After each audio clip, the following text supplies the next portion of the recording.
Muy buenos días a todos. Mi nombre es Giselle Canawati, secretaria socioeconómica de la Organización Internacional Ítalo-Latinoamericana, IILA. Sean todos bienvenidos al evento Cruce de Caminos, Unión Europea-América Latina y el Caribe, financiar una transición verde y justa. Es un diálogo de alto nivel seguido por un panel de discusión. El diálogo tiene como objetivo presentar el informe Perspectivas Económicas en América Latina 2022, LEO, que por sus siglas en inglés significa Latin American Economic Outlook. A seguir, el panel titulado Financiando la transición verde y justa, prioridades de inversión en América Latina y el Caribe. Este evento es organizado por IILA, el Banco Interamericano de Desarrollo BID, y la OCDE, Organización para la Cooperación y el Desarrollo Económicos, y queremos enfatizar que es un honor y un orgullo para IILA, porque esta es la primera vez que el informe LEO se presenta en Italia. Asimismo, damos la bienvenida al panel de ponentes de altísimo nivel, y valga la redundancia, hoy tenemos un panel de lujo. Cabe destacar que el evento contará con la interpretación en italiano, inglés y español, y comenzamos la agenda con un diálogo de alto nivel, donde tendremos las palabras de bienvenida de su excelencia Ricardo Javier Varela Fernández, embajador de Uruguay y vicepresidente de IILA, seguidamente por su excelencia embajadora Alejandra Valkenburg, jefa de delegación de la Comisión Europea ante la Santa Sede, Soberano Orden de Malta, organismos internacionales de las Naciones Unidas en Roma y República de San Marino, y seguidamente tendremos la presentación del reporte Perspectivas Económicas de América Latina 2022 hacia una transición verde y justa, con un discurso inicial de Raga Arnadotti, que es la directora del Centro de Desarrollo OCDE, Organización para la Cooperación y Desarrollo Económicos. Seguidamente tendremos una serie de presentaciones por Marco Ginás, director de Transformación Productiva, Comisión Económica para América Latina y el Caribe, CEPAL. Seguidamente por Ignacio Corlazzoli, director para Europa, Asia y Medio Oriente del Banco de Desarrollo de América Latina, CAF. Y por último, Juan Vázquez, jefe adjunto de la Unidad América Latina y el Caribe del Centro de Desarrollo OCDE. Estimado embajador Varela Fernández, a usted la palabra.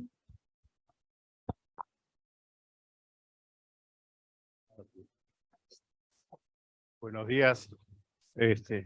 Un problema sistémico. Acá vienen dos. Yo no lo necesito, pero hay quizás otros que lo necesitan. Era por la interpretación, por si alguien. You just announced it in Spanish that there was interpretation, so it's maybe good to also announce in English that you can get the headphones. That was the only point. Perfecto. Así.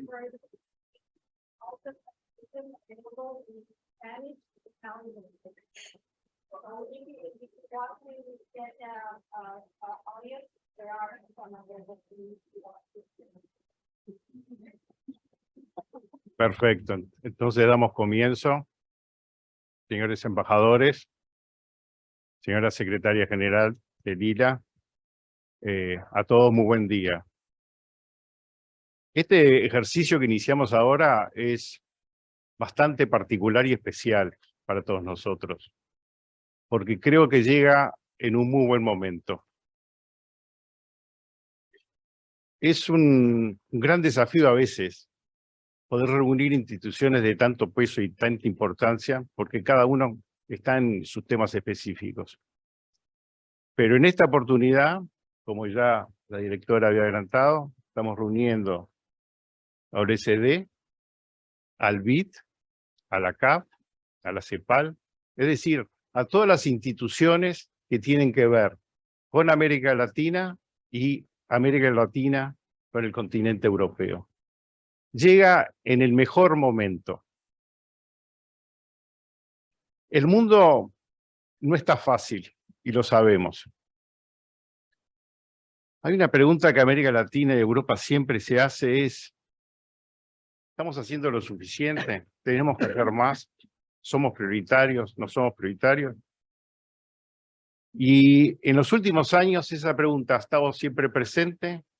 El ejercicio de la vinculación no estuvo ausente, pero siempre siempre hemos tenido dudas. ¿Estaremos en el camino correcto? Y a veces no supimos contestar la pregunta en una forma inequívoca. Ahora, con las circunstancias del mundo, la respuesta aparece en forma más clara. Yo vengo del Uruguay. Integramos el Mercosur junto con Argentina, Brasil, Paraguay, bueno, y Uruguay, y con unos estados socios. Pasamos 20 años negociando un acuerdo con la Unión Europea. Cuando lo tuvimos pronto, hace 3 años, empezaron de nuevo las dudas. No que Francia, y lo hablo con candidez, no que Francia tiene reelección, no es el momento. Alemania tiene partidos políticos, los ecologistas, que hacen difícil la situación, etcétera, etcétera. El libro del acuerdo es así, tiene la inteligencia de haber abordado todos los temas de 2 regiones que tienen la misma raíz. Por supuesto, tenían todas las virtudes y todos los problemas. Y los supimos ir despejando. Pero al final no pudimos ni firmarlo. En ese momento, hace 3 o 4 años, hablábamos que las prioridades eran distintas. Obviamente, de parte de la Unión Europea, la prioridad era el integrar nuevos estados, nuevos miembros, expandirse. Habíamos descubierto una Rusia distinta, proveedora de materias primas a unos precios muy ventajosos. ¿En qué terminamos? Lo que vemos todos los días en la televisión. Guerra en Europa. Entonces creo que es el momento de nuevo replantearnos esta relación y decir, ¿para dónde vamos? Yo que vengo de un país bendecido, con tierras abundantes y arroyos y ríos por todos lados, siempre tenemos también esa duda existencial. Cuando uno viene con la camioneta, le decimos, con el tractor, con el auto, y está cruzando el río, y ve que viene la corriente más fuerte de lo que uno había anticipado, ¿qué hace? ¿Frena o acelera?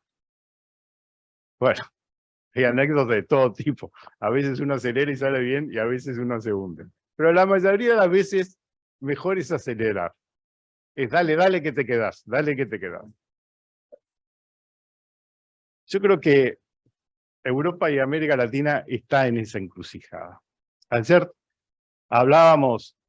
tuvimos también el placer de IILA está trabajando, gracias a nuestra directora general y a todo su equipo, de una manera extraordinaria. Tuvimos una reunión, los delegados de IILA, con la Comisión de Asuntos Exteriores y Defensa y todo el equipo mayor de la Farnesina, de Relaciones Exteriores, y planteábamos eso, de que lo inmediato, lo urgente, la tragedia, no nos saque del punto de vista de lo que estamos invitados y llamados a hacer, que es una relación estrecha entre las 2 regiones. Y ellos estaban de acuerdo. Y ese es el ejercicio de la gimnasia que tenemos que hacer. Y esa responsabilidad cabe a nosotros, los países y sus representantes, y por suerte también a las instituciones que están presentes acá.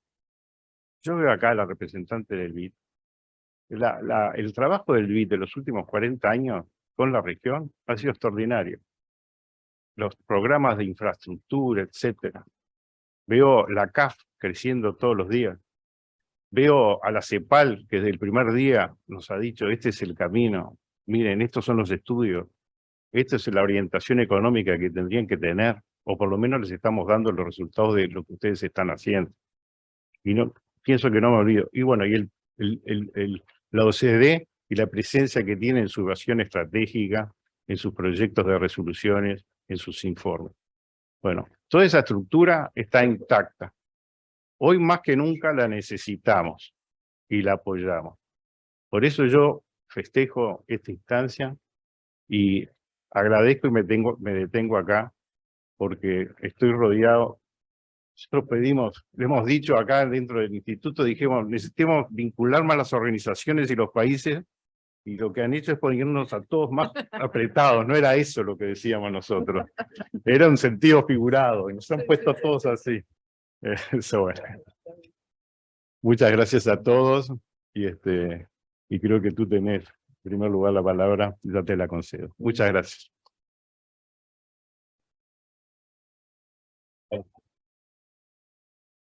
Bueno, muchas gracias y buenos días a todos. Y es un gran placer estar aquí con ustedes. Yo tengo algunas palabras preparadas en inglés, pero primero que todo quizás responder a usted en el tema de acelerar, somos prioritario o no. Yo represento a ambos la Comisión Europea, pero también, represento la Unión Europea y también mi jefe directo es el alto representante de la Unión Europea, Josep Borrell.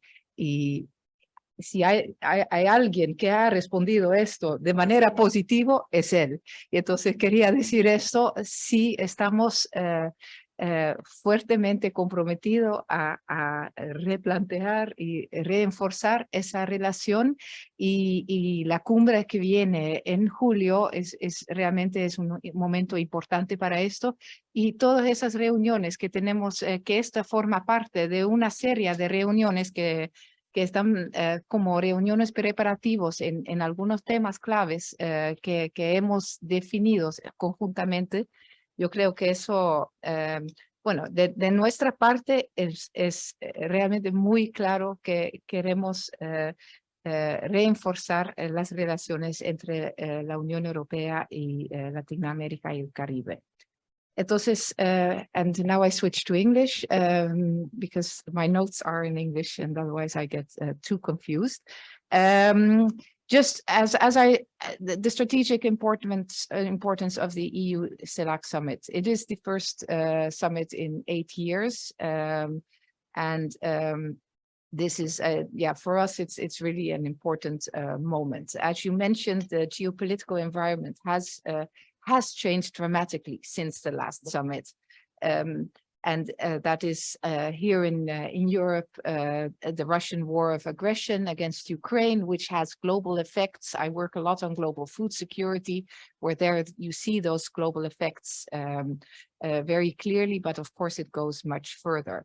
But also the COVID pandemic, the multifaceted socioeconomic impacts that has had. So we really need to ensure fair, green and digital transformations to deal with the rising prices of food and energy and the increasing risks of global value chains, which pose additional challenges for our societies and people at this moment. And it's really a time to stand together and to build resilience and reliability in these value chains.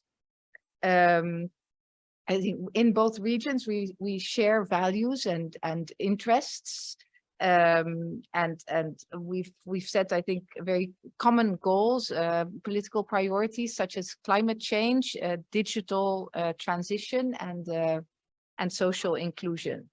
Maybe just this is one of those, I think, pre-summit milestones that we are meeting, for which we are meeting here today to discuss really the green transition, but there's a few on the agenda, such as the high-level event on health, and a specific ministerial meeting on climate change and environment, which is constantly then co-organized, I think, with EU and Latin America and Caribbean counterparts. And on the side of the EU, to underline the importance of the relations, the president of the Commission is indeed planning to travel to Latin America still before the summit. For today, I'd like to zoom in on the Global Gateway, which is really the EU strategy to connect the world through sustainable investments and reliable partnerships in the areas of climate and energy, transport, digital health, education and research. We do this as Team Europe, so the EU institutions together with the member states and European financial institutions to narrow the global investment gap, supporting global economic recovery, and accompanying that fair, green, and digital transitions. Working with the UN universal values at its core, and then of course partnering with countries. It's in a way, it's our contribution to the Sustainable Development Goals and the Paris Agenda. In that, the cooperation of I mentioned financial institutions, but also private sector involvement is very important. And I think there will be a volet of the business forum, the EU-LAC business forum during the summit. So I think that's a very good moment to also integrate the private sector. On the global gateway there, well, that's one of the deliverables we want to bring to the table of the EU-CELAC summit, and conversations are already taking place with different stakeholders, as I had mentioned before, to identify potential projects for investment that could be presented at the summit for as part of the investment agenda to decide on.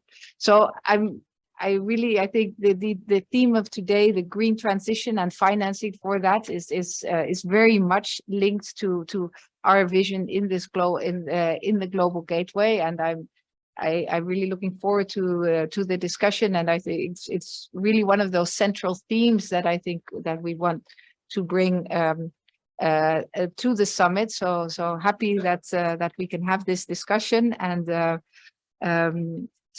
como usted ha dicho, realmente acelerar la cooperación entre la Unión Europea, Latinoamérica y el Caribe. Gracias.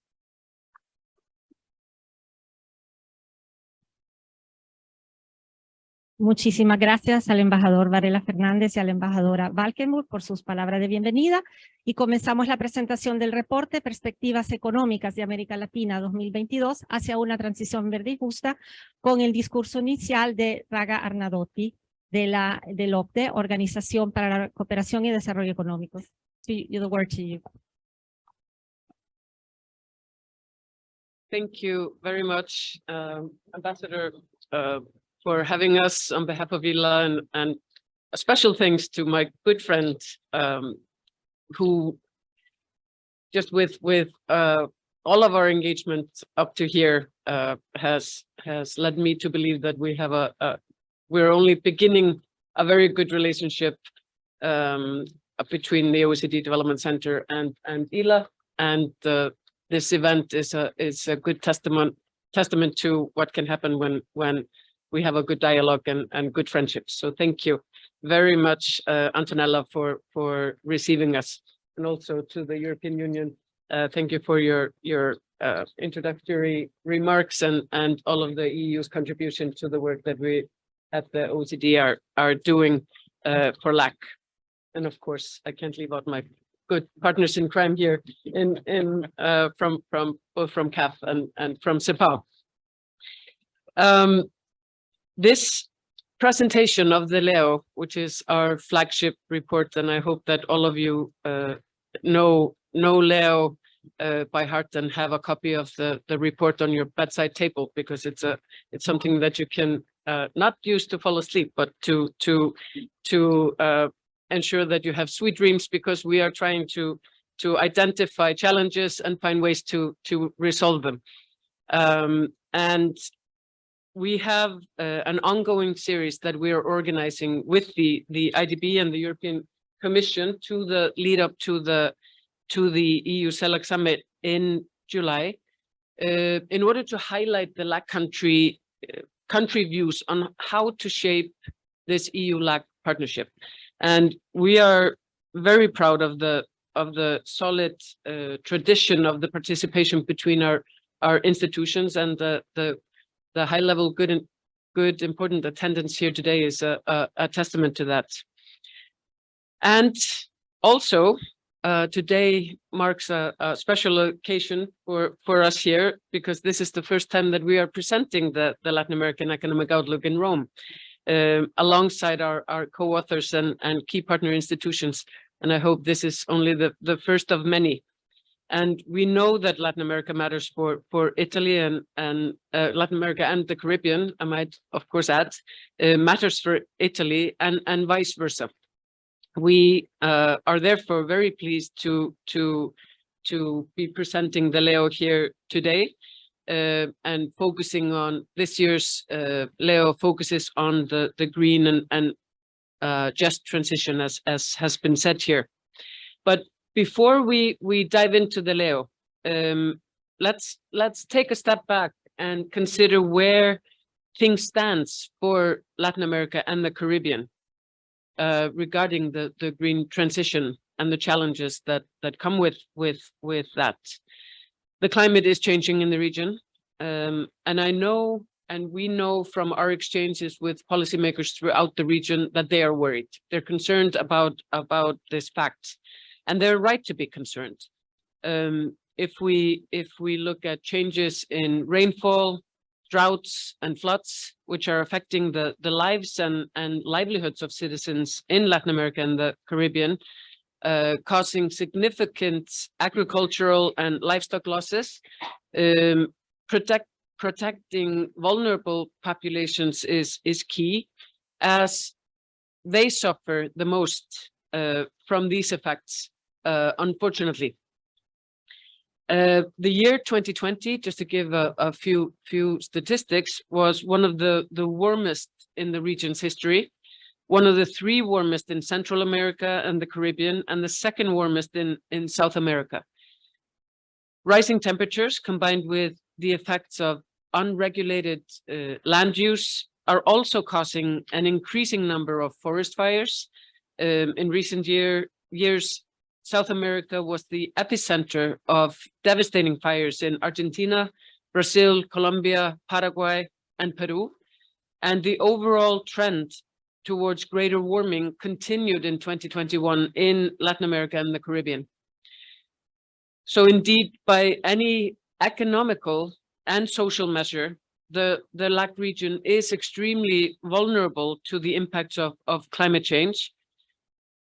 But while the impact or while the challenge ahead of us may feel daunting, and I'm painting a very bleak picture, we strongly believe that we must treat this moment as a once-in-a-lifetime opportunity for the region to finally overcome its development traps.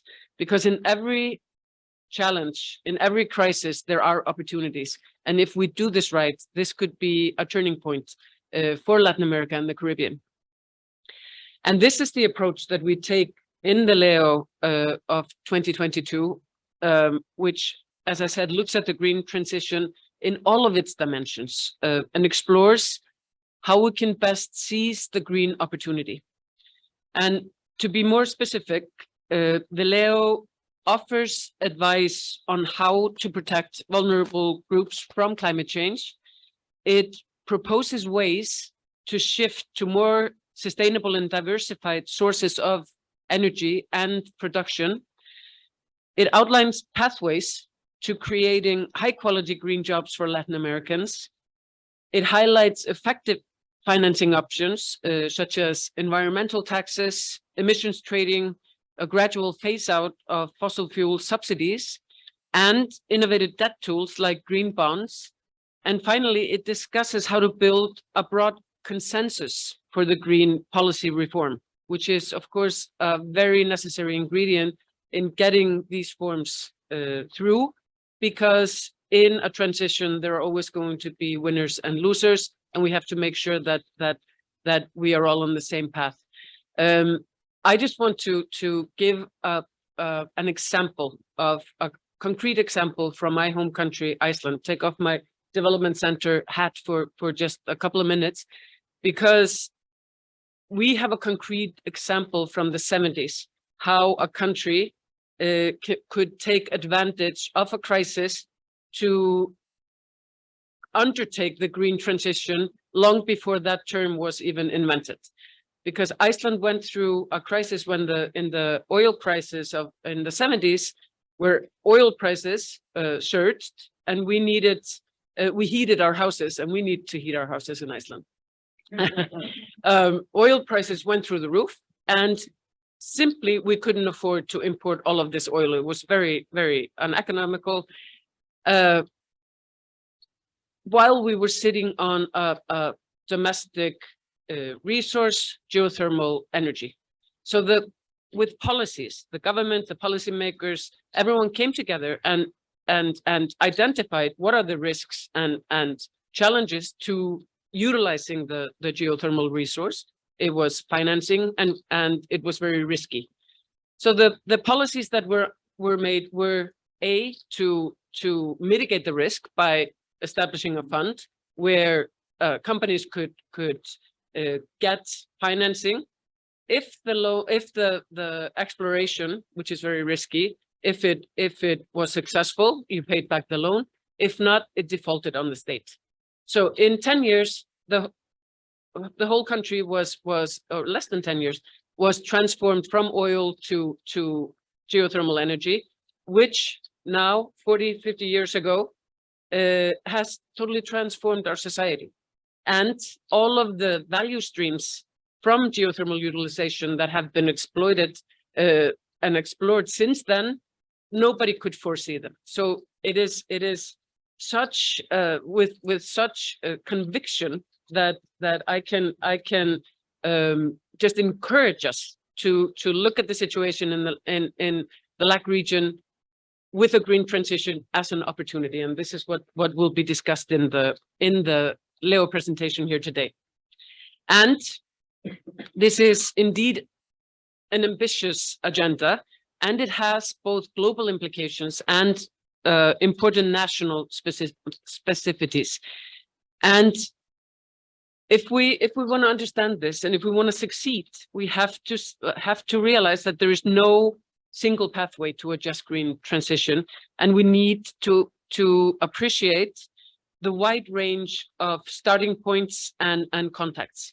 And the developed world must also live up to its expectations and international expectations, and honor the commitments that have been made. And one key issue in that respect is the challenge of financing the green agenda, a topic that will be discussed in more depth this afternoon, and on which the Leo already has shed some light. But before turning to the report, I would like to extend my warm regards to Carlo Battori, who is representing the Ministry of Foreign Affairs of Italy, and to Adrian Bonilla, who the director of EU-LAC Foundation. He's going to be online. And I would like to thank everyone very much for engaging in this discussion. And we, as has been said here, we are looking very much forward to hearing your views. And again, my very special gratitude goes to our co-author institutions, who I introduce as partners in crime, but it's a very good crime, CAF and the IILA-C and the European Commission. And thank you all for joining us here today. And I'm so convinced that these partnerships are key to supporting both LAC policy and transformation in a very good way. And we are at the Development Center are ready, willing, and able to participate in that conversation.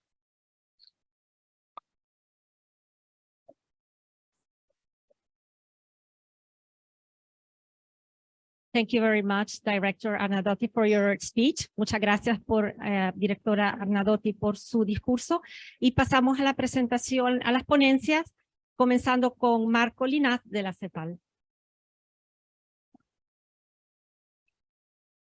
Bueno, muy buenos días a todos. Realmente un gran placer estar aquí en Roma presentando la edición 2022 del Leo.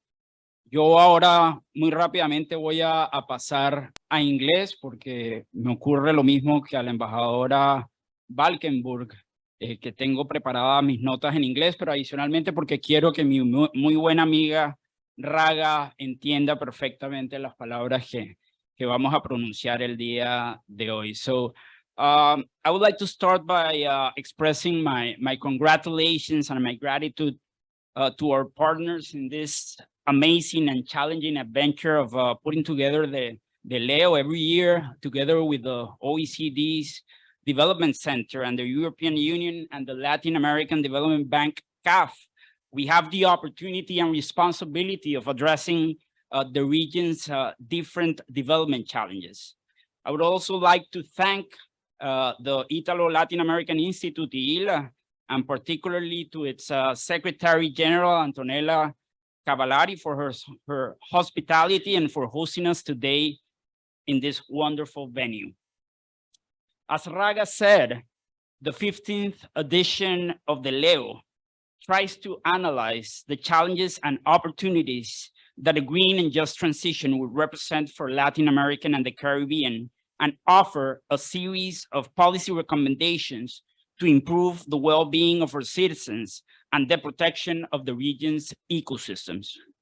The report explores the possibilities of systematically advancing the transition through the promotion of new energy and productive matrix and the creation of quality formal jobs, as well as strengthening social protection systems, promoting formal employment, and reducing existing differences between socioeconomic groups, territories, and generations. In addition, there's a need to promote new sources of financing, strategic alliances, and renewed regional and international cooperation. From CEPAL, we've been insisting that Latin American and the Caribbean urgently need to move towards a new development model, a development model that links productive transformation with the digital and green transitions, as well as with social inclusion. As it will be clear throughout our interventions, the green transition represents great opportunities for the productive transformation of our economies, in part because this transition implies complying with higher environmental standards, but also because this transition will require scientific, technological, and innovation efforts, as well as entrepreneurship ones, to provide solutions for the climate challenges we face. In other words, there are great business opportunities in sustainability. Now, this will not take place spontaneously. We need deliberate agendas that articulate the public sector, the private sector, academia, and many other civil society actors in order to facilitate the upgrading and diversification of our economies, while having sustainability as one of the main objectives of these agendas. Moreover, it will be key that our countries and their territories include sustainability as a central issue in their industrial policies, or as we like to call them in CEPAL, in their productive development policies and agendas. Now, getting into the presentation, our countries face this green transition under a very complex macroeconomic context.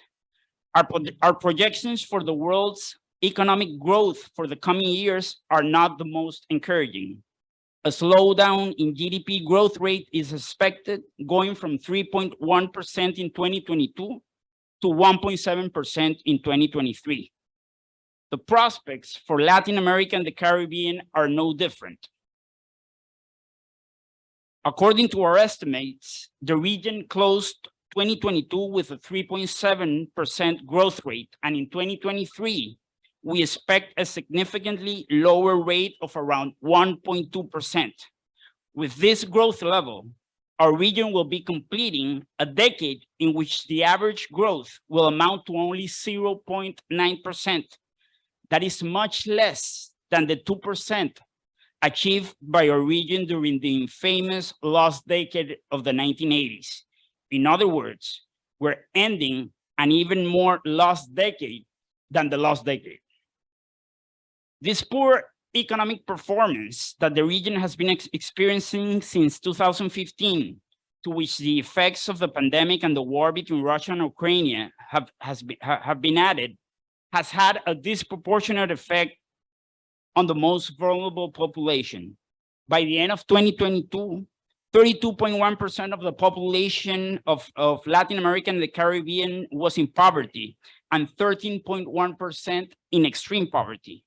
This increase in poverty and extreme poverty levels in the region is linked to a generalized increase in prices, as inflation has had a greater impact on poorer households. To complete this dire macroeconomic scenario, LAC presents a significant investment gap. In 2022, the region invested approximately 19.5% of its GDP, a significantly lower value than that one observed in other regions. Likewise, the region has a limited fiscal space to navigate through this complex environment linked to a low level of tax collection. In 2020, the tax to GDP in Latin America and the Caribbean was 21.9% compared to 33.5% for the OECD. We must add to all these factors that the region is one of the regions most affected by climate change, as it was said. 13 of the 50 countries most impacted by climate change in the world are located in our region.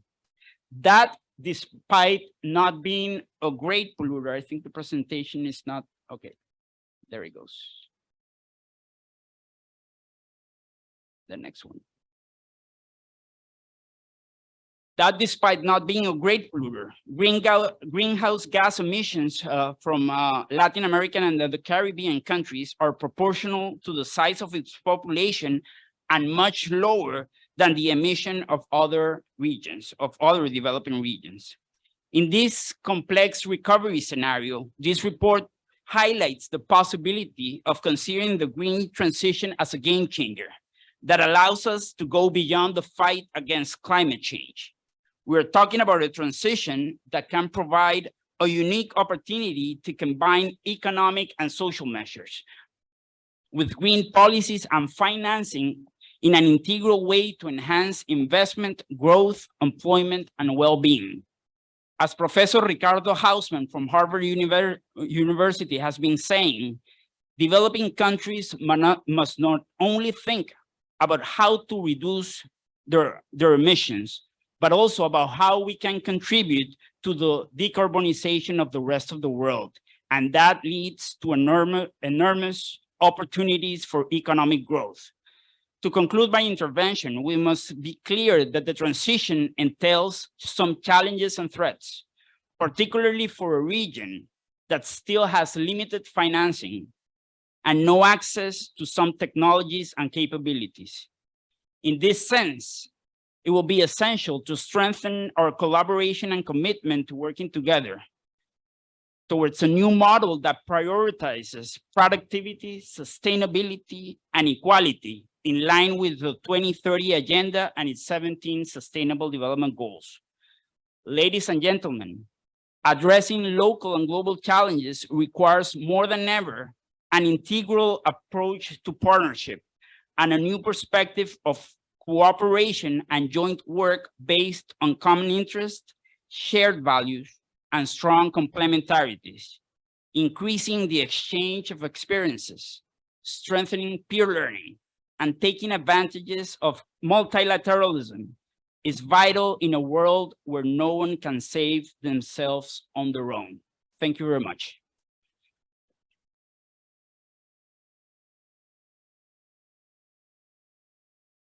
Agradecemos a Marco Ginás, director de Transformación Productiva de la CEPAL, por su interesante presentación y seguidamente pasamos la palabra a Ignacio Corlazzoli, director para Europa, Asia y Medio Oriente del Banco de Desarrollo de América Latina, CAF.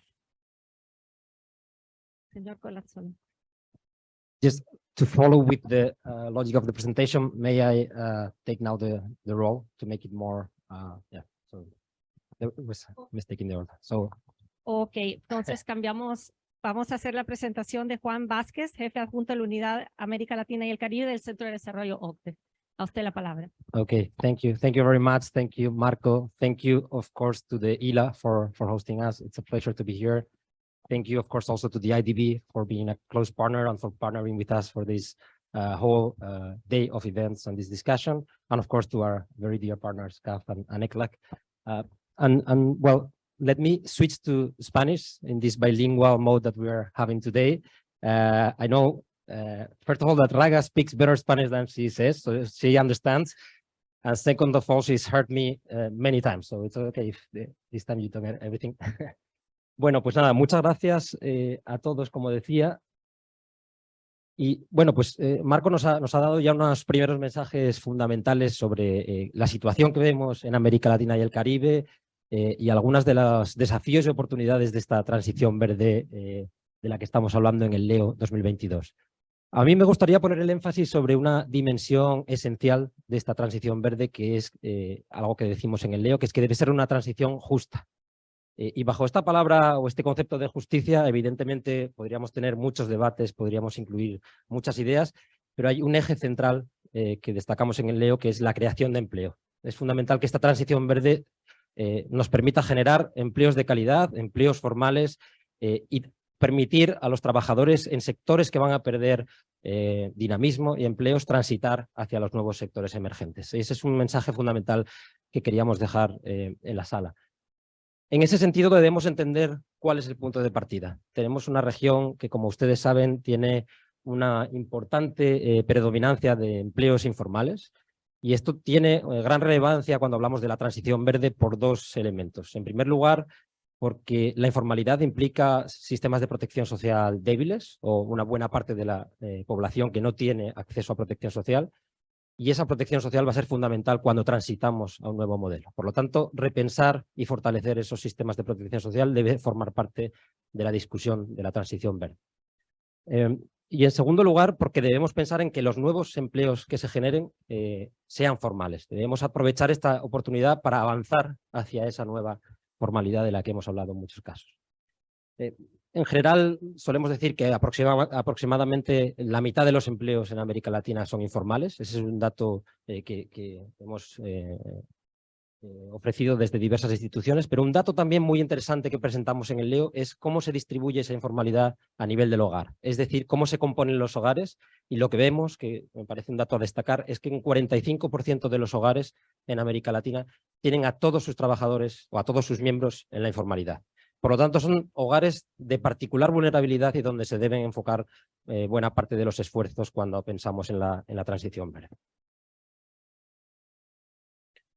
Bueno, pues partiendo de esa base, ¿cómo generar empleos de calidad? ¿Cómo aprovechar esta transición verde para generar esos empleos formales? Y lo que vemos en el LEO cuando tratamos de proyectarnos hacia el futuro, cuando vemos escenarios, es que si nos enfocamos exclusivamente en políticas de reducción de emisiones, de mitigación del cambio climático, lo que tendríamos es una pérdida de empleos en sectores marrones fundamentalmente, que sería importante para la región. Por eso, un mensaje fundamental es que esa agenda climática debe ir acompañada de una agenda muy fuerte de transformación productiva, de inversiones, de protección social, como decía antes, porque esa es la forma en la que podemos aprovechar la oportunidad que vemos en la región para crear empleos. De hecho, la noticia positiva en esta discusión es que cuando acompañamos las políticas de mitigación de cambio climático con inversiones que aporten 3 puntos porcentuales al valor añadido de los sectores verdes, podríamos crear hasta un 10% más de empleos netos en la región. Eso evidentemente tiene algunos supuestos que se pueden cumplir o no, pero es para dar un orden de magnitud de cómo se podría aprovechar esa transformación, esa transición verde en la región. Por lo tanto, creo que el mensaje importante es: hay una oportunidad de generar empleos, hay una oportunidad de que esos empleos sean de mayor calidad, pero debe ser una agenda horizontal muy vinculada al financiamiento y las inversiones, que va a ser además parte de la discusión de la jornada posterior. Bueno, aterricemos esta reflexión en sectores concretos, en espacios donde creemos que hay potencial. Y en el LEO dedicamos una buena parte de la reflexión a mostrar cuáles son esos sectores, ¿no? Por ejemplo, todo lo que tiene que ver con la agricultura sostenible, donde muchos países de la región ya están haciendo esfuerzos importantes, pero a los que hay que dar mayor escala, creemos que es muy importante. América Latina exporta alimentos a muchos países, pero avanzar en una mayor sofisticación de esos alimentos, todo lo que tiene que ver con una agricultura más sostenible, más biológica, es un espacio donde vemos importantes oportunidades para generación de empleo y de valor agregado. El transporte, por supuesto, también un sector que da mucho empleo en la región, en muchos casos informal, pero podemos avanzar hacia un transporte más sostenible, energéticamente más eficiente y más limpio. En fin, no voy a pasar por todos los sectores en detalle, pero sí decirles que vemos y que recogemos en el Leo más detalle las oportunidades en el turismo sostenible, por ejemplo, en la minería sostenible, en la gestión de desechos, gestión del agua, o por supuesto en todo lo que tiene que ver con transición de la matriz energética hacia nuevas fuentes de energía eólica, solar, etc. Y estas políticas sectoriales, por supuesto, deben estar atravesadas por políticas horizontales que agrupen estos esfuerzos, ¿no? Por políticas de transformación productiva fuertes, por un peso importante de todo lo que tiene que ver con la transición digital, que se ha venido mencionando. No solo debemos hablar de transición verde y transición digital como dos líneas paralelas, sino cómo se combinan ellas y cómo se complementan. No siempre es el caso, por lo tanto se debe pensar cómo hacer que lo digital y lo verde se apoyen y generen sinergias.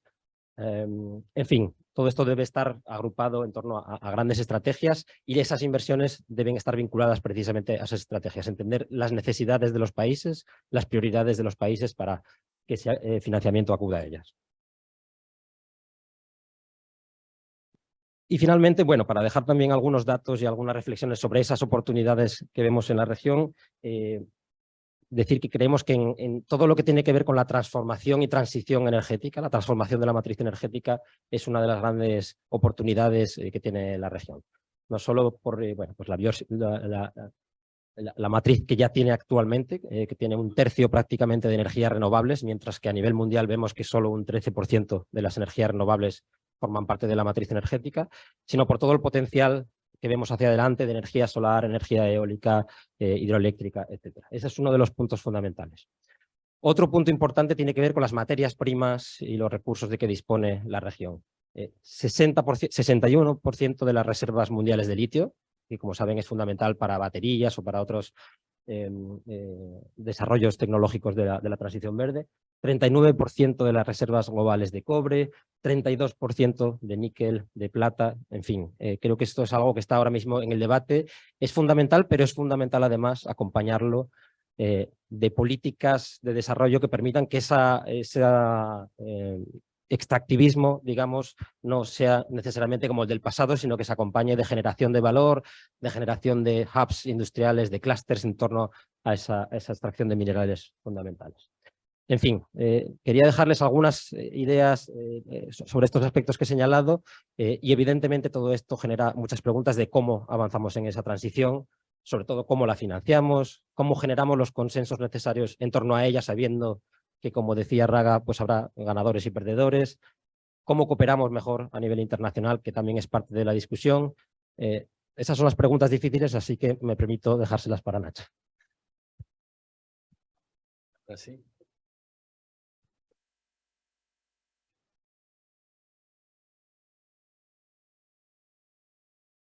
Bueno, ante todo, quiero agradecer especialmente a Antonella por acogernos el día de hoy, así como a Facia Busterlas por invitarnos y felicitarte además, Facia, por esta excelente iniciativa.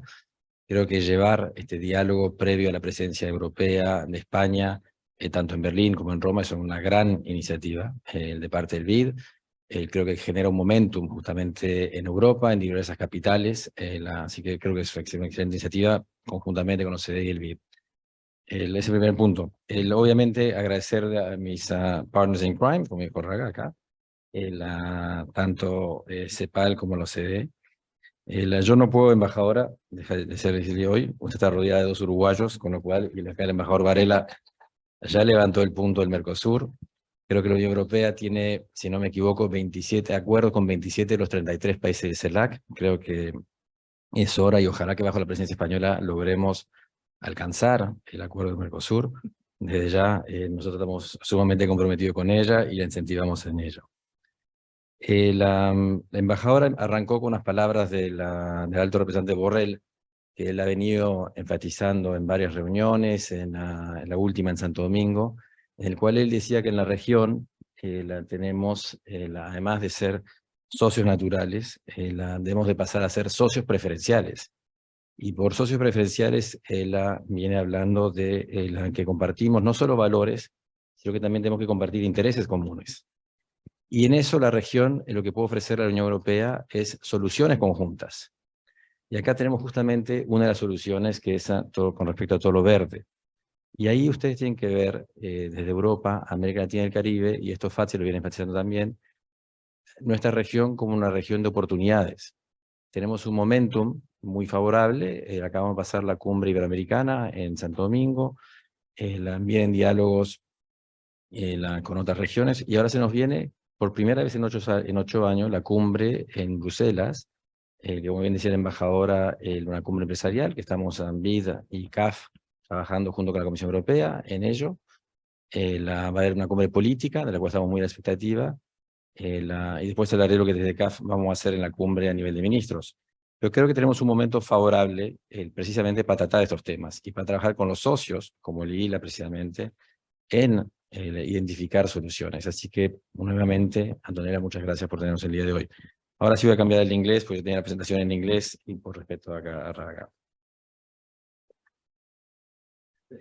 Además, como lo mío, después va a estar discutido at length en la segunda presentación.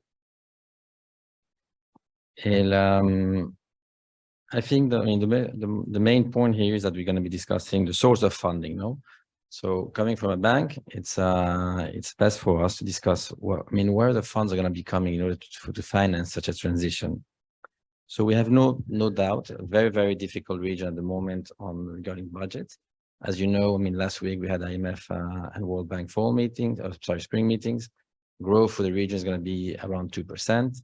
Inflation is a variation by country, but what you can see in perspectively for economic growth in the region is very, I would say, glim.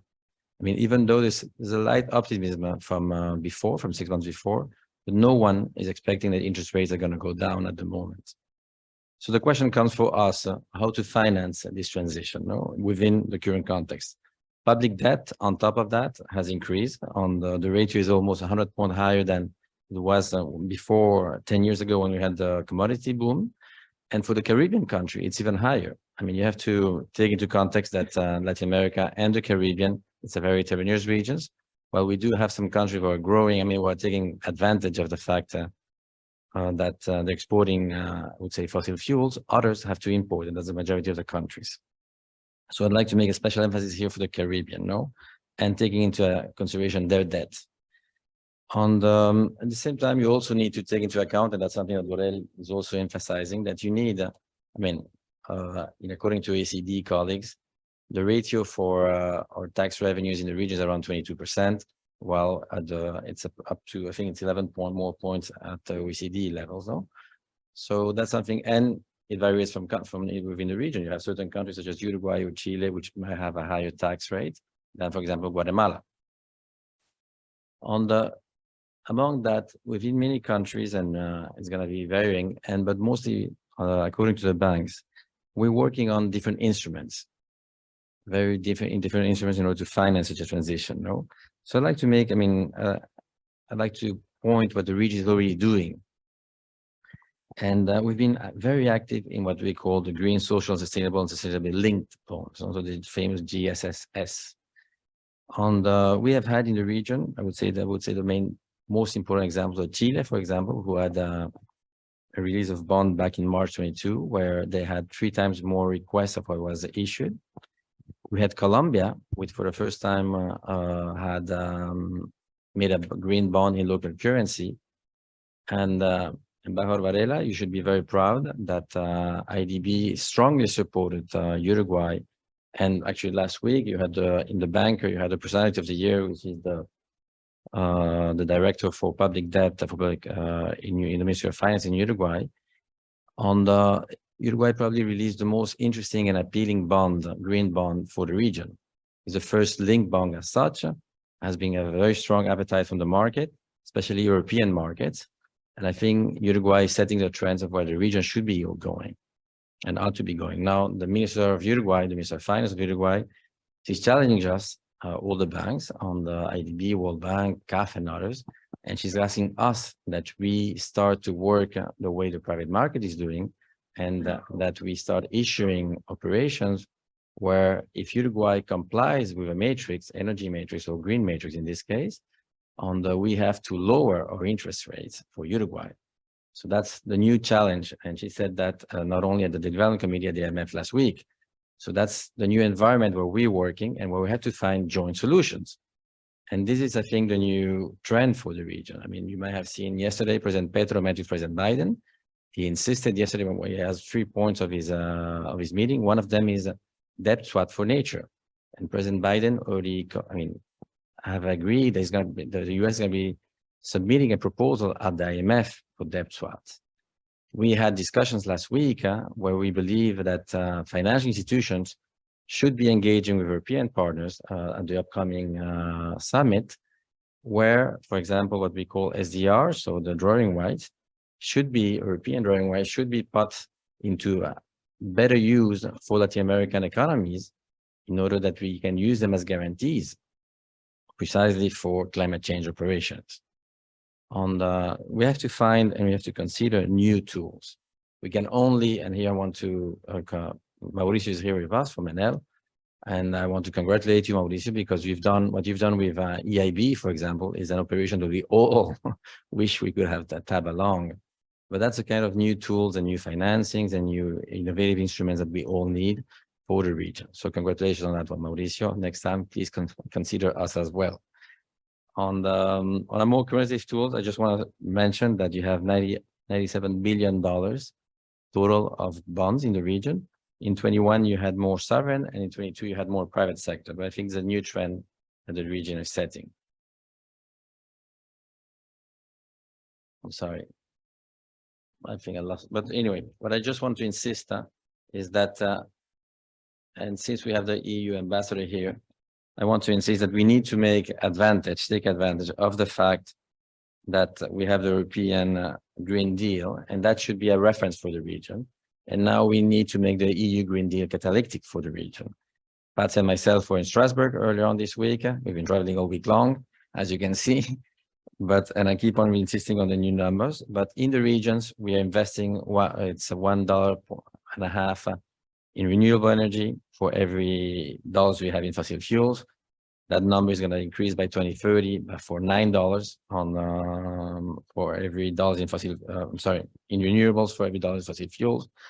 That's the challenge we have in the region. We have to think about high-risk financing. We have to think about what we call how we compensate initial buyers. And Mathieu is here. He can tell you more on the next panel on greenium and off-takers. But I want to insist, Ambassador, because you're surrounded by Uruguayans here, but I want to insist that we also need to be very careful. We have, the EU is setting now new carbon tariffs, and those should not be perceived in the region as indirect barriers for the regions. The new EU legislation is going to be imposing a lot of tariff restrictions for our small and medium exporters. That's something that we all need to work together. And that's something that should be discussed in the summit. Regarding the summit, we have very high expectations, as we mentioned before. We at CAF are going to be following up on the Leaders Summit, on the Heads of State Summit of July 18, with a ministerial summit. It's going to be the first encounters of financial ministers of Latin America and the Caribbean, or what you call the CELAC, led by St. Vincent and the Grenadines, taking advantage of the ECOFIN, that's 60 ministers of finance discussing for the first time Latin America and the Caribbean, and how can Europe and how can we find European investment tools. And I'm sure that Spain, and here's Fernando with us, but we're positive that Spain, and I see it in this case, we're going to be finding joint solutions to finance precisely the green transition. Thank you so much. And thank you, Antonella and Fatia, once again. Thank you.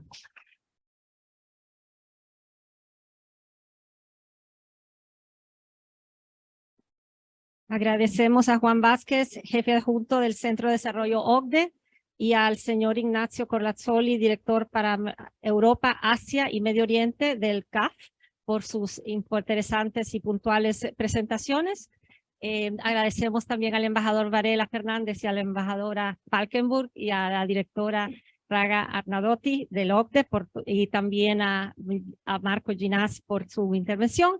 Y vamos a hacer un intercambio de mesa. Vamos a pasar a la segunda parte del diálogo de alto nivel y quiero invitar a que tomen sus puestos en la mesa a nuestra secretaria general. Sí. Bueno, esta es la segunda parte del diálogo de alto nivel y tenemos el honor de contar con la intervención de nuestra secretaria general de IILA, Antonella Cavallari, y posteriormente tendremos las ponencias de Carlos Battori, de la Dirección General para la Cooperación al Desarrollo, del Ministerio de Relaciones Exteriores de la Cooperación Internacional de Italia, de Fazia Pusterla, representante en Europa del Banco Interamericano de Desarrollo BID, y en remoto tendremos la intervención del señor Adrián Bonilla, director de la Fundación UE-LAC, que intervendrá a través de un videomensaje. Muchas gracias. Como yo soy medio latinoamericana, yo me quedo con el español. Podría hablar inglés, pero me siento más cómoda con el español, que es una de las lenguas oficiales, el idioma oficial de nuestra organización. Así que permítame agradecer a todos los ponentes anteriores y esta destacada presencia internacional hace con que realmente nosotros de IILA nos sentimos muy orgullosos de contribuir con nuestra organización al multilateralismo. Yo como diplomática de carrera y como secretaria general de una organización internacional no puedo decir otra cosa, que creemos en el multilateralismo y creemos en el aporte que cada una de nuestras organizaciones puede dar a la respuesta a esos grandes desafíos que tenemos. Realmente este momento, como bien lo dijo el embajador Varela, nuestro vicepresidente, es crucial. Enhorabuena que viene una reunión de esta envergadura. Enhorabuena que nos reunimos la Unión Europea, y acá quiero destacar también la presencia de la presidencia sueca, representada por el embajador de Suecia, obviamente de la embajadora Valkenburg, que nos ha dicho unas palabras muy interesantes. La Unión Europea, la OCDE, que están presentes en la región a través del Centro de Desarrollo, y gracias Raga por el excelente trabajo que ustedes están haciendo. La CEPAL, que es un organismo de Naciones Unidas sumamente importante para la región. Los que tienen el dinero, o sea, CAF, BID, pero también la cooperación italiana, y acá mi colega Carlo va a darle unas palabras. O sea, todos nosotros juntos podemos hacer la diferencia. Cada uno de por sí también hace un buen trabajo, pero la idea es de sumar los esfuerzos. No alcanza el esfuerzo de uno, de dos, de tres. Entonces me alegra mucho escuchar la palabra de la Unión Europea que dice sí, Latinoamérica está en la mira, sí, América Latina es una prioridad a pesar de todo el resto de los grandes problemas que tenemos. Esto es importante, saber que tenemos una prioridad y saber también que tenemos oportunidades, que tenemos que sacar provecho de la crisis, de los problemas que estamos enfrentando. Entonces, todo eso me lleva a decir que nosotros somos pequeños, pero animados de mucha gana, de mucha garra, y queremos aportar nuestro granito de arena. ¿Y cómo lo hacemos?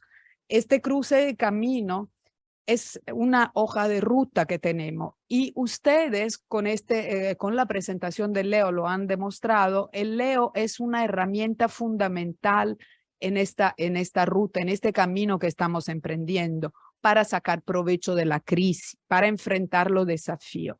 Entonces, todos los datos que ustedes nos están dando son sumamente importantes para nosotros, para diseñar nuestras estrategias, para diseñar los proyectos que llevamos adelante. ¿Qué hacemos?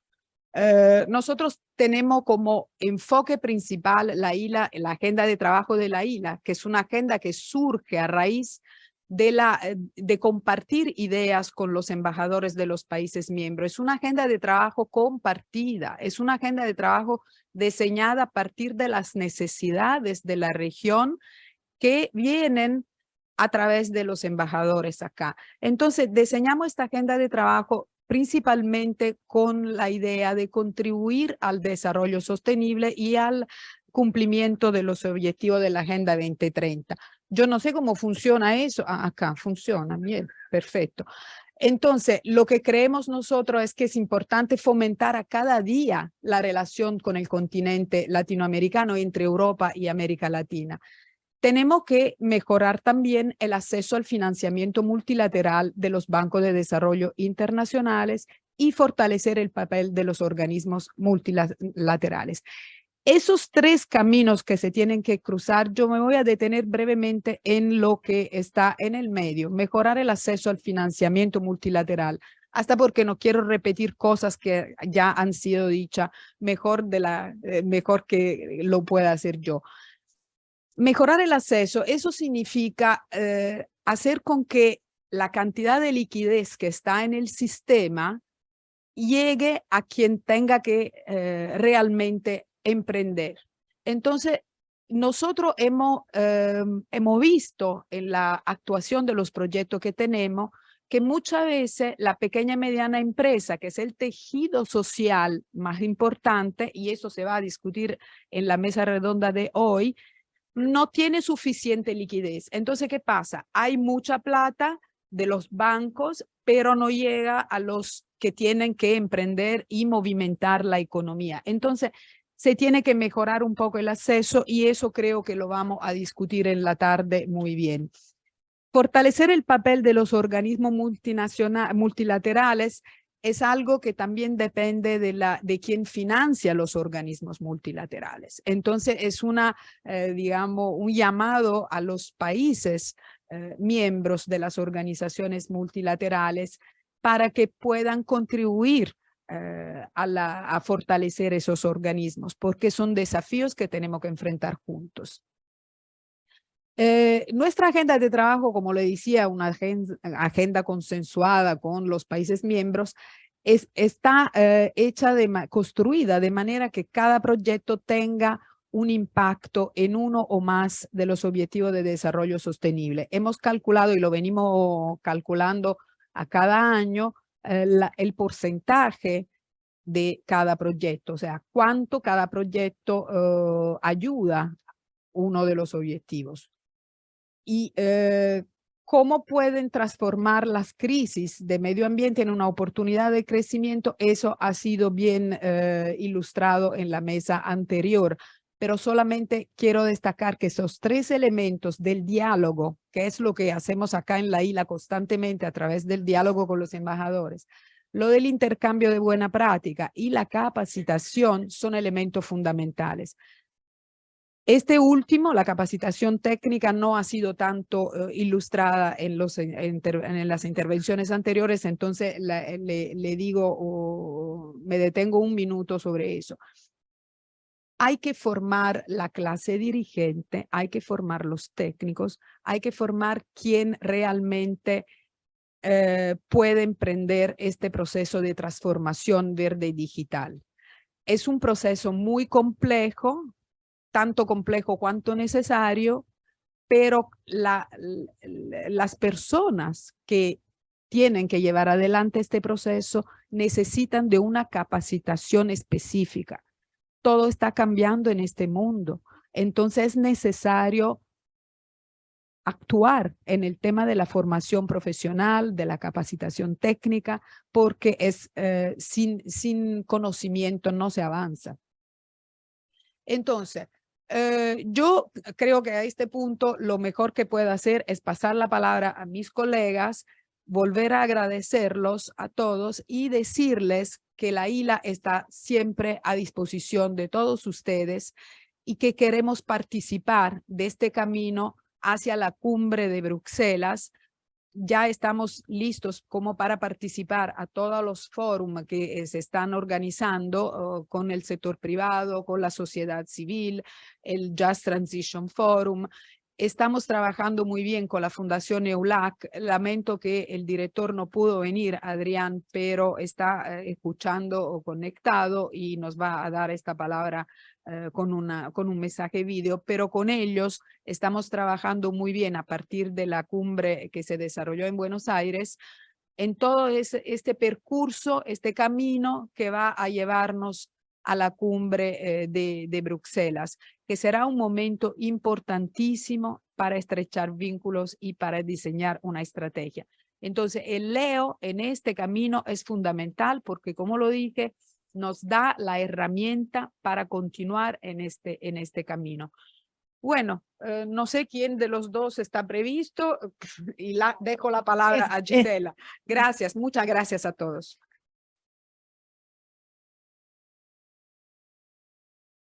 Muchas gracias a nuestra secretaria general, Antonella Cavallari, por sus palabras. Pasamos la palabra a Carlos Battori, de la Dirección General para la Cooperación al Desarrollo del Ministerio de Relaciones Exteriores y de la Cooperación Internacional de Italia.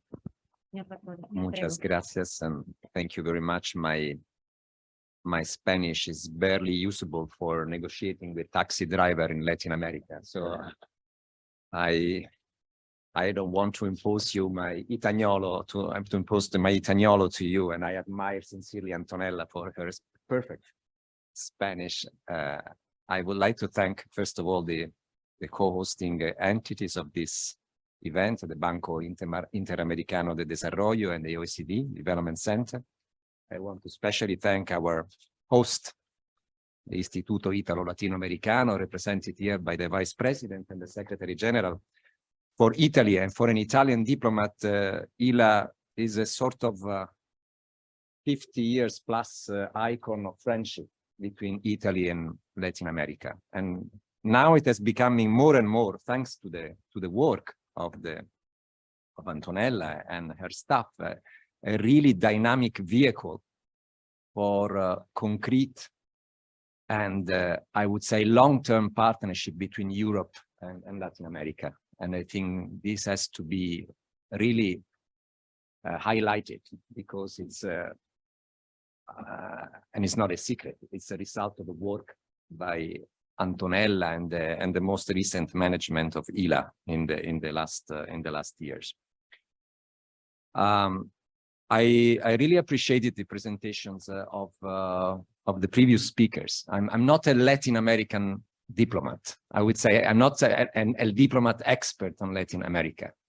I've been dealing in the last, let's say, almost 30 years in completely different subjects, never worked in Latin America. I'm now working in the Department of Development Cooperation, particularly on the engagement of the private sector in development activities, and with a special focus on the private sector. By the way, I should have said this up front. Many greetings from Ambassador Teresa Castaldo, who was originally invited to this event, but unfortunately she was not able to come to this event, and I'm humbly representing her today. I think the challenges have been already identified by the previous presentation, so I don't want to dwell too much on this. There are two basic words. One is money, there is no doubt. Financing a green transition all over the place, including Latin America and the Caribbean, it's expensive. It costs money, especially against the backdrop, which is not encouraging. We have seen the economic outlook in Latin America, but I think it's not very much different elsewhere. The fiscal space has been shrinking, no doubt. Perhaps there are ways to make it better. Certainly there are ways to make it better, but this is a fact of reality.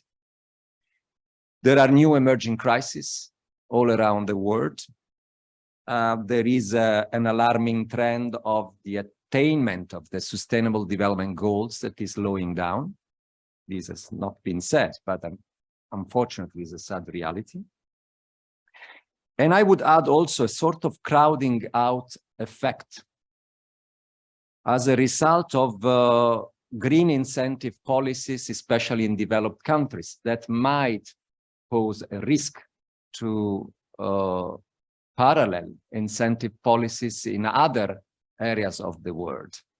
When the Americans and the Europeans are attracting their companies to implement the green transition in their own, this might pose a crowding out effect, which is, again, effect of reality, and we need to work on that as development practitioners, as I am. The second key word when we dwell upon green transition is fairness. It has been said. I mean, the transition must be just, must be fair, because all transitions historically affect vulnerable groups. There is no exceptions, is not going to be an exception. So we have to target and we have to care for vulnerable groups for a number of reasons. As diplomats, we always have to remember that vulnerable groups are sometimes the majority, and they might affect also political decision-making and democratic development in countries. So it's not only an ethical imperative, but it's first and foremost a political imperative to care for vulnerable groups, and aid first and foremost cannot neglect vulnerable groups, and it will remain the main focus of development aid, including in Latin America. I found particularly interesting the description of the percentage of informal, between the informal, formal, and mixed. I would also like you to precise what mixed really stands for. But it is a clear fact that the transitions, that all transition, including the green transition, must really put forward a policy that is able to create quality jobs that are able to, let's say, compensate the job loss that will inevitably result as the green transition is moving ahead. That's why I think all aid strategies should concentrate very much on training, and should very much concentrate on training that are able to generate those quality jobs that really could make the difference and increase the fiscal, let's say, gap that has been identified as one of the major problems. And when we talk about sectors, I think agriculture, not only in Latin America, as I stressed, I'm not a specialist on Latin America, and I'm really learning today. But I think the idea of supporting, setting up of modernized agriculture is really a strategic goal that at least the Italian cooperation has decided to consider a priority area. Because in many countries, let's say, moving from,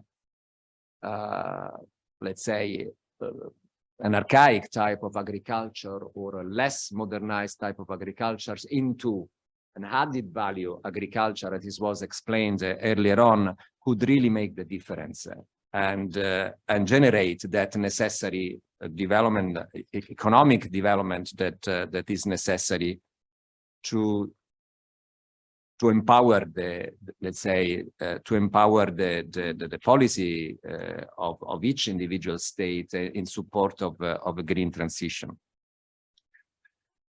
What is the role of Italy in that?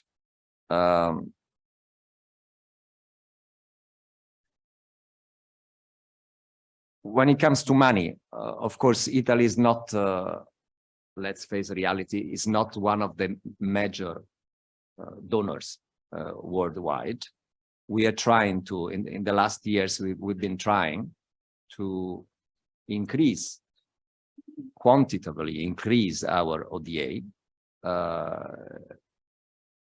I hope there will be attempts to let's say, consolidate this trend. But I would say that we cannot expect from the public, the official development assistance, that, let's say, qualitative edge that is necessary to really do the extra mile and to finance that paradigm shift that has been identified so clearly and that is necessary for completing the green transition worldwide. Nevertheless, I think there is a margin of maneuver to make our ODA use more appropriate, more instrumental to the fulfillment of the goals that have been highlighted earlier on. And I think I can provide an example of this in the area of Latin America. We have a revolving fund of our concessional loans that has been traditionally utilized to fund what we call the sovereign sovereign governments based on bilateral agreements. Sometimes the efficiency of these soft loans have been, the use and the efficiency of those loans have been, let's say, not satisfactory. For the first time in the history of our revolving fund, we've been directly funding a regional development bank that is using, namely the Caribbean Development Bank, that will be using those funds in order to support projects of sustainable development, including green transitions in the beneficiary countries of the Caribbean, those that are, according to the OECD, eligible to development funding. I think this is an experiment. We never, let's say, tried this before. We don't know how the outcome will be. Of course, key will be the origination of projects, the selection of projects to be funded by the bank. And I would say also a certain level of de-risking by this thorough selection of projects.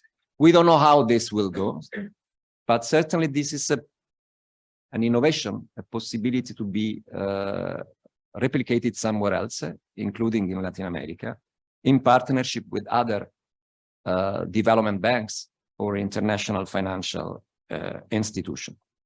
Talking about money, and I hope that Cassa Depositi e Prestiti, our development bank, later on in the afternoon will deal on that. Talking about money, of course, we cannot neglect the setting up of the Italian Green Climate Fund.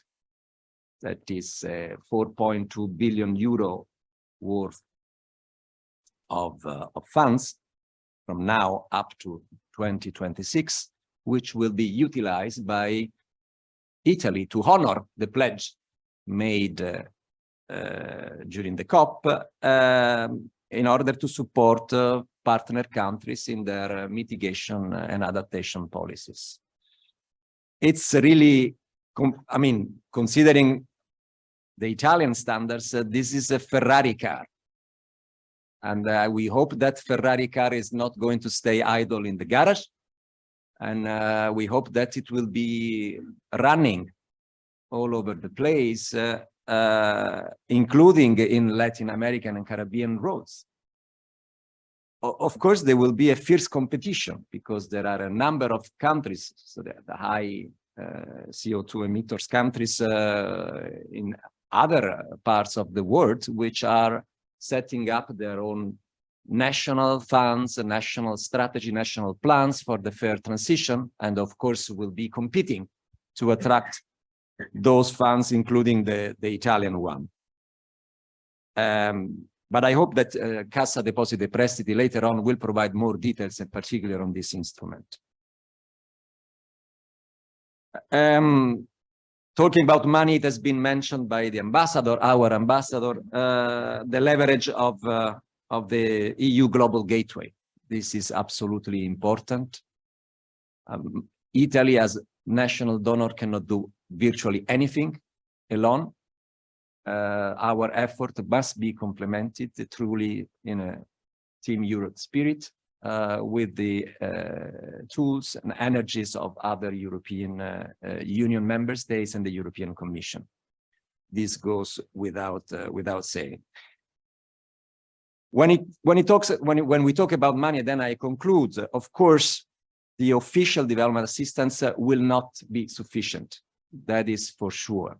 We need really to think through innovative solutions in order to do the extra mile with the involvement of the private sector. Minister Tajani has embarked upon a process in the, let's say, when it comes to development cooperation activities, to engage more with the private sector and particularly with companies. Our law overseeing the development cooperation activities in Italy, which is 9 years old, contains a number of provisions to incentivize the involvement of the profit sector in development activities that are innovative, sustainable, and that are compliant with a number of principles. So far, those provisions of law have remained virtually non-operational. I think the current government is giving an extra impetus to fulfill concretely those provisions of the law, which will hopefully generate funding available for Italian private sector, but also private sectors in partner countries to invest, to support investment, productive investment that is sustainable and that is innovative. And that is the investment that we really need for implementing the green transition, particularly in those areas of the world like LAC, as we have seen. But when it comes to private sector, of course, we also need to revitalize the local private sector, not only the international one. And for this, I think, I don't know if it has been said, there is also some homework to be done in the government in Latin America when it comes to fiscal and regulatory frameworks that are necessary to encourage the necessary investment from local investors. One last aspect that I would like to highlight is the digital transformation. This is absolutely true. Digital transformation is really the enabler of sustainable development. It's a cross-cutting issue. It's like gender in a way. You have to have this everywhere in all development initiatives, be it support to rural development, be it training, be it support to capacity buildings of public administration, you name it. I'm happy to mention that Italy, that has been, of course, been involved in discussions on digital transformation policies in the relevant multilateral forum, for some unknown reasons, was not present in an EU platform that is called the Digital for Development Hub, promoted by DG INPA, where a number of member states, but not Italy, were working and were very active to promote, let's say, digital development cooperation globally, the EU digital development cooperation globally. So I'm happy to inform that last month, Minister Tajani announced Italy's entry into the D4D hub, which I hope will be a useful platform to identify, let's say, common projects at the European level to support, let's say, what we call the European dimensions of digital development cooperations at the global level that sticks to a certain number of principles, and not all the actors globally recognize those principles, in particular the human-centric digital transformation that is absolutely necessary in our view. So I'm happy that Italy has been joining the EU and Commission and certain member states, pioneering member states in this particular important endeavor, which in my view will be key to support, let's say, a green transition, including in LAC countries. Last but not least, I conclude by your introduction, Mr. Ambassador, and I really particularly liked the image that you have sketched out of a car. I would say a bus coach rather than a car, considering the number of passengers that are in it.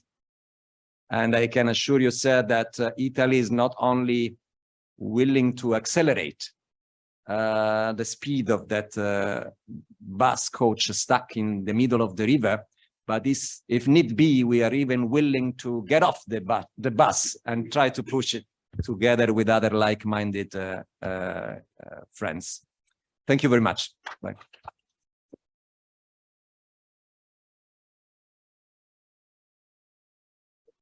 Thank you, Carlo. And if ever you need help to bring the Ferrari to America, to Latin America, here we are.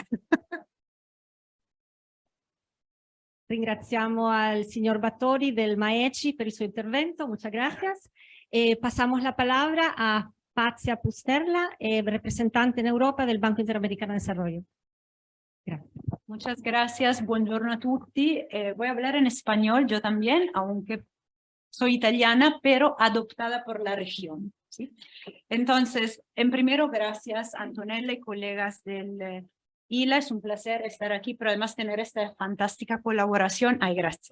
Y también, por supuesto, Raga y colegas del Centro de Desarrollo de la OCDE. Colaboramos en muchos ámbitos y esta aventura, ¿no?, de trabajar juntos para impulsar todos los diálogos en el renovado y esfuerzo, ¿no?, de relación birregional Unión Europea-América Latina y el Caribe, no solo nos encanta, pero nos da muchas más ganas de trabajar lo bien que ya trabajamos juntos. Y por supuesto, muchas gracias a Suecia. Bueno, Antonella ya ha mencionado a todos, pero no podía dejar de mencionar, por supuesto, a la Unión Europea y a todos los que están aquí, los embajadores de América Latina y el Caribe, a la CAF, a la CEPAL, también grandes socios en todo lo que hacemos juntos, ¿verdad?, en la región y en Europa. Y terminar por decir que, como mencionaban en la introducción, todo esto es como un esfuerzo que se marca en el camino que lanzaremos en julio con la presidencia española, y entonces todo lo que queremos que continúe con fuerza, y lo tenemos aquí también a Fernando de la ESID, con quien hablaremos más luego en detalle de lo que está haciendo España. Déjenme dar un pequeño digamos, pincelada de contexto de parte del BID también, que por supuesto complementa lo que ya hemos escuchado antes, y me quisiera enfocar, ¿no?, en todo lo que es transición verde y los esfuerzos que estamos haciendo conjuntamente para trabajar, ¿verdad?, sobre cambio climático y transición verde. A ver, en un reciente informe, voy a dar algunos números, comentamos que para atender la crisis climática hace falta que entre el 7% y el 19% del PIB de la región se canalice a gastos en infraestructura sostenible, gasto social, que esté alineado con los objetivos del desarrollo sostenible. Estamos hablando de cifras entre 500.000 millones y 1.500 millones. Hemos escuchado antes, y lo reitero porque es muy importante, la pandemia, si algo hizo, fue que incrementó todo lo que son restricciones de gasto y fiscales. Entonces, ¿de dónde buscamos los recursos que hacen falta para responder y atender las necesidades de la región? Por supuesto, están los bancos de desarrollo, pero claro, hace falta muchísimo más, ¿verdad? Estamos enfrentando en la región una triple crisis, que es una crisis social. Los datos de desigualdad de hoy son los mismos que teníamos en 2011, gravísimo. Más del 30% de la población vive con menos de $5 al día. Y no sigo porque antes ya escuchamos muchos datos. tenemos una crisis fiscal y por supuesto esto cómo se resuelve, pues con más crecimiento, pero claro, allí también tenemos retos. Entonces, ¿a qué nos enfrentamos? A un continuo esfuerzo de buscar soluciones de políticas de corto, mediano y largo plazo que combinen qué cosas, necesidades contingentes, ¿no? Para solventar también lo que necesitan las poblaciones más vulnerables, que finalmente son las más afectadas por las crisis, y a la vez asegurarnos que el cierre de brechas en el cual todos estamos trabajando sigan en la dirección que queremos, porque lo que no queremos es que las brechas se abran, ¿verdad? Entonces, y quiero ser breve, desde el BID tenemos un papel obviamente importante de acompañar a América Latina y el Caribe en este camino, ¿verdad?, hacia responder a estas necesidades y en particular la transición verde. Quiero aquí destacar la importancia para nosotros de estar en este contexto, porque el grupo BID cuenta con 48 países miembros, de los cuales tenemos 26 de América Latina y el Caribe, los otros 22 cuentan con 13 de la Unión Europea e Italia, por supuesto, es un país miembro muy importante con el cual tenemos una relación cercana y un diálogo muy fructífero. Y en términos de nuestra manera de trabajar, y se mencionó antes, también destacamos la importancia de trabajar con el sector público y con el sector privado, ¿verdad? Desde nuestros brazos público, el BID, y también BID Invest y BID Lab, que son nuestros brazos para trabajar respectivamente con el sector privado y con los aspectos más innovadores que nos permiten trabajar desde el comienzo, ¿verdad? De, yo diría, lo que es pilotear innovación a nivel casi de startup. Este año, hace un mes exacto, en Panamá, en nuestra asamblea anual, nuestro presidente Goldfein confirmó nuevamente que obviamente todo lo relacionado con los temas de adaptación y mitigación al cambio climático es una de las prioridades en las cuales estaremos trabajando también de cara a la nueva estrategia institucional que aprobaremos el año que viene.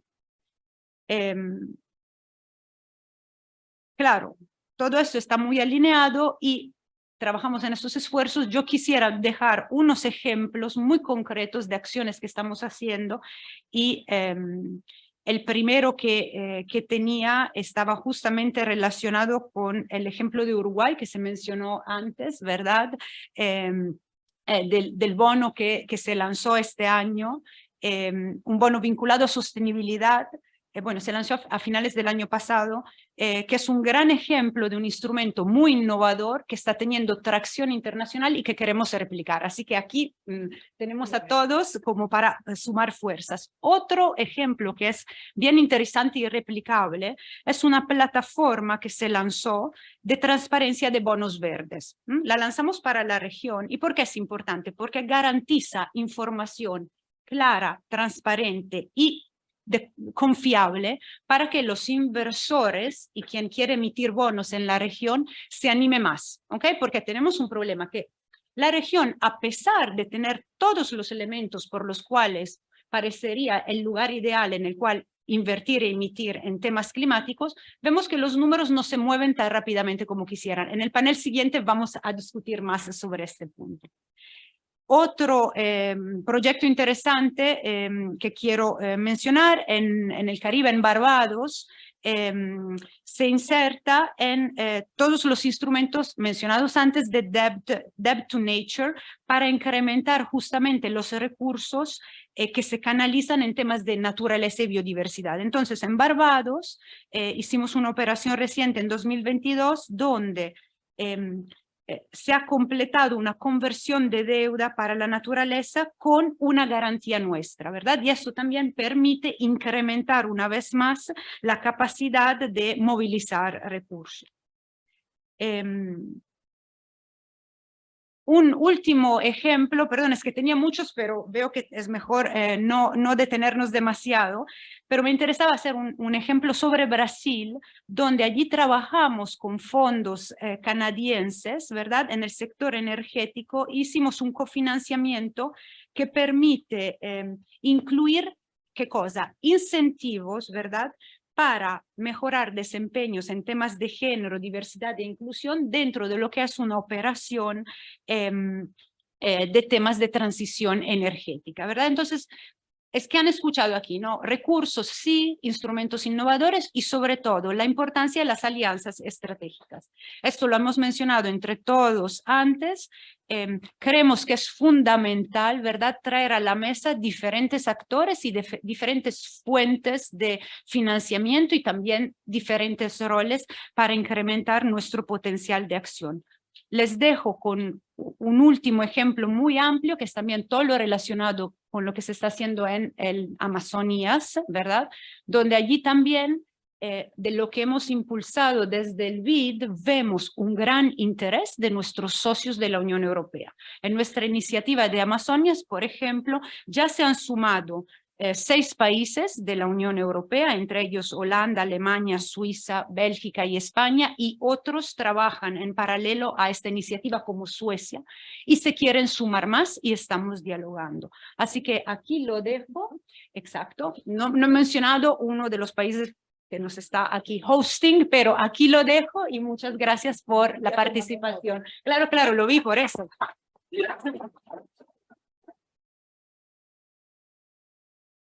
Agradecemos a Fatia Pusterla, representante del BID, por su intervención, y ahora la última ponencia estará a cargo de Adrián Bonilla, director de la Fundación UE-LAC, que intervendrá a través de videomensaje.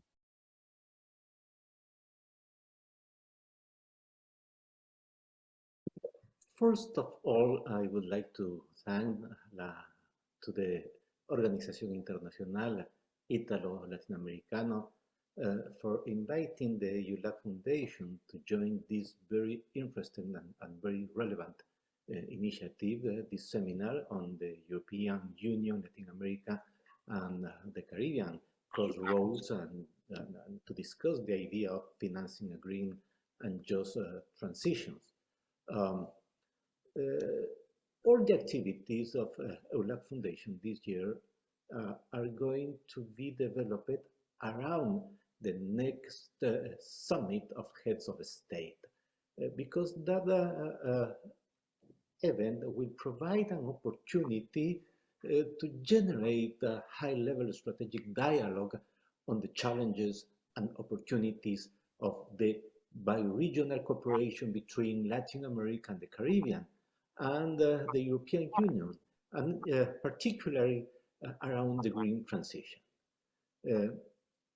The third CELAC EU Foreign Minister meeting that took place in October 22, the last year, in Buenos Aires, for example, stressed the importance of reviewing the deep ties between the Latin American and Caribbean countries and those of the European Union under the theme renewing the bi-regional partnership to strengthen peace and sustainable development.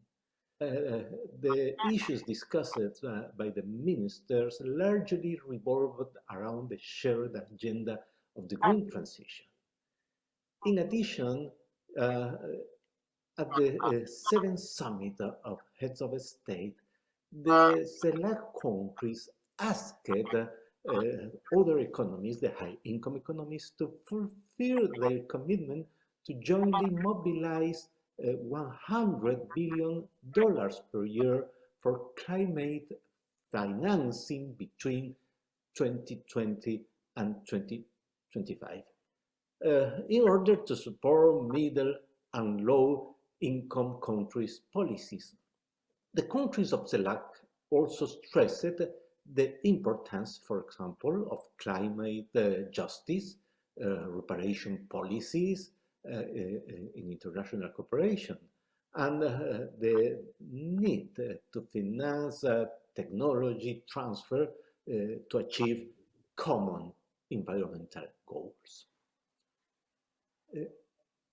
Latin America and the Caribbean is one of the most vulnerable regions to the transformation in climate.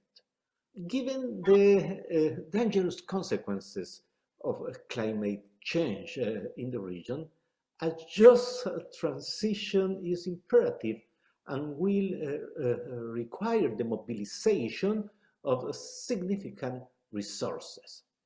In this context, the idea of enhancing the financial and technical cooperation between regions, between the European Union and Latin America and the Caribbean, and the development and use of new financial instruments, it's a priority, is a key strategy for governments, not only in Latin America and the Caribbean, but also in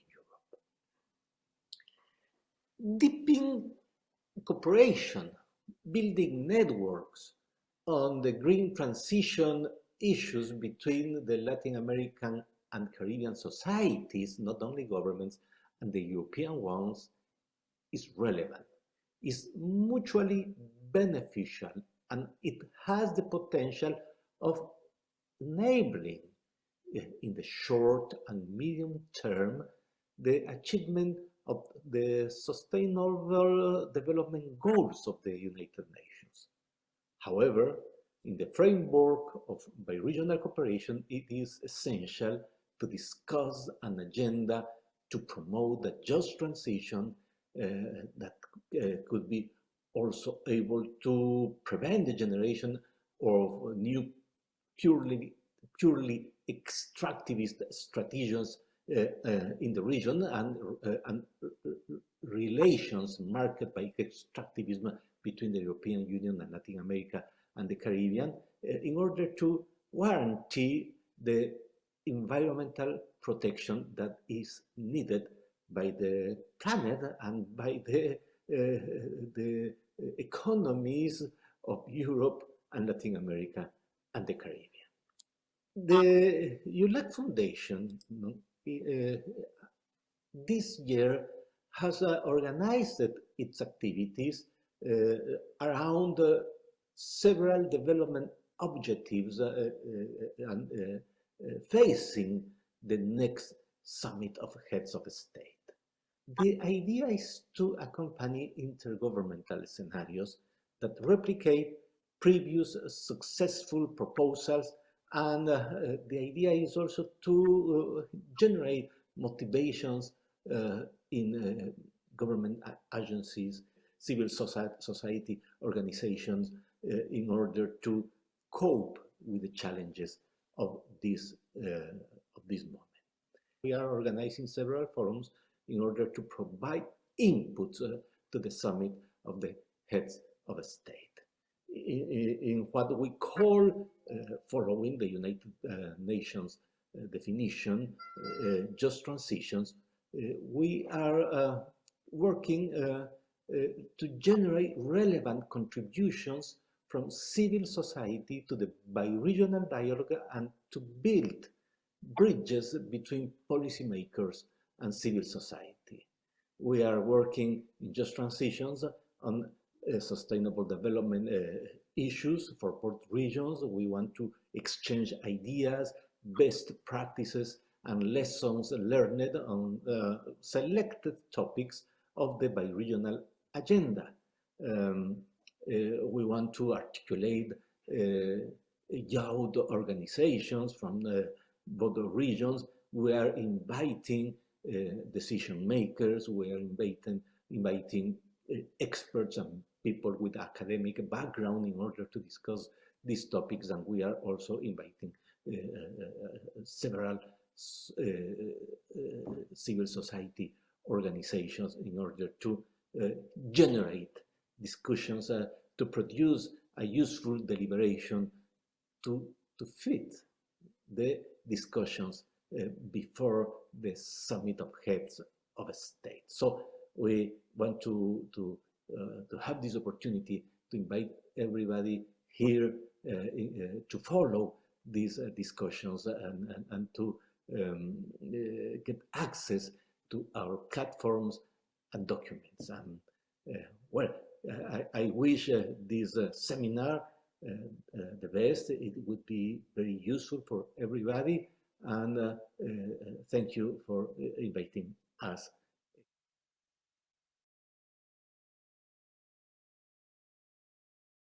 Agradecemos al señor Adrián Bonilla, director de la Fundación UE-LAC, por su videomensaje. También agradecemos al señor Carlos Batori del MAECHI, a a Fazia Pusterla del BID y sobre todo a Antonella Cavallari, nuestra secretaria general. Y seguidamente, y también queremos agradecer a ustedes por su atención, y seguidamente vamos a pasar a una pausa café, pequeño refrigerio, para después pasar al panel Financiando la transición verde y justa, prioridades de inversión en América Latina y el Caribe. Muchas gracias.